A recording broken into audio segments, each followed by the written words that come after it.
Trained to operate in any environment, these elite warriors are currently active around the globe. Good afternoon, and today I'll be speaking about the U.S. Navy SEALs. My name is Sean Flatley, and the purpose of this speech is to give a brief history of the Navy SEALs, as well as explain the training process candidates go through in order to join these elite teams. SEALs evolved from groups founded during World War II, and today each candidate must overcome over a year of training in order to become a Navy SEAL. SEALs evolved from the Underwater Demolitions Teams, or UDT, which were active during World War II.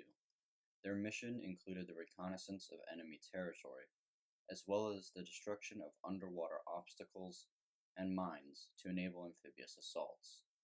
The UDT also pioneered technology such as closed-circuit diving, combat swimming, and underwater demolitions, techniques that would be used extensively by modern SEALs. Modern SEALs were created during the Vietnam War by President Kennedy, who pulled existing UDT members to create Teams 1 and 2. These teams were taught unconventional warfare with the goal of conducting counter-guerrilla tactics and clandestine maritime operations in Vietnam. On May 1, 1983, all UDT teams were redesignated as SEAL teams. This information comes from the website of the National Navy UDT and SEAL Museum. To earn their SEAL Trident, students must first overcome the arduous training process, which is broken down into 4 major stages: Naval Special Warfare Preparatory School, BUDS, Jump School, and SQT. The first section, Naval Special Warfare Preparatory School, is meant to get students in the best shape possible before they proceed to BUDS. BUDS stands for Basic Underwater Demolitions SEALs, and is meant to test the students' determination to continue with SEAL training. It is divided into 4 phases. Indoctrination, a 3-week course meant to show students the ropes of what they'll be doing over the next few months. Phase 1 is basic conditioning, where students will run, swim, and do calisthenics daily to get in the best physical shape possible. This phase also includes the notorious Hell Week, 5 days and nights of continuous training, during which students will sleep only 4 hours over the entire week, while exercising for more than 20 hours a day and running and swimming a total of over 200 miles.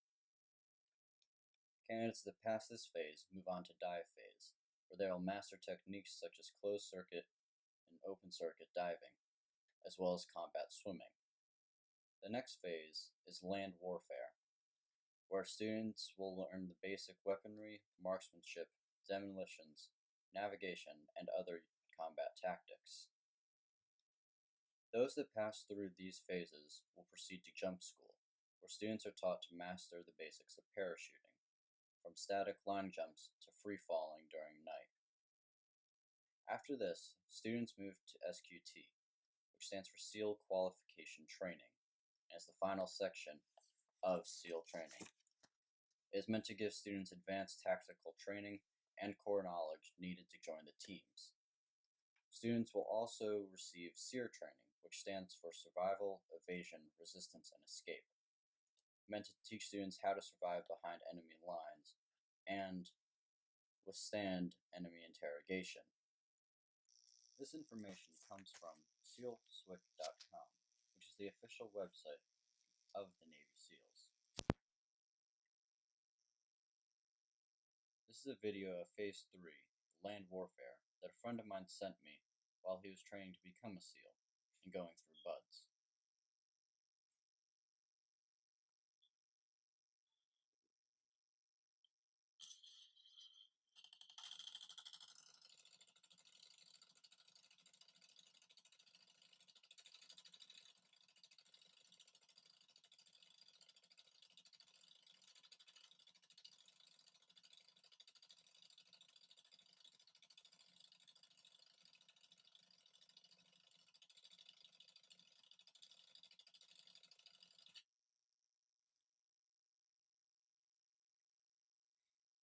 In conclusion, SEALs trace their lineage back to the underwater demolitions teams, were founded during World War II.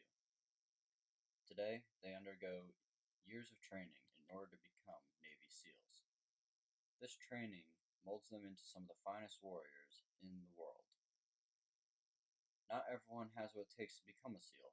Those that do possess tremendous determination and willpower. Hopefully today you have learned a little bit about the history of this elite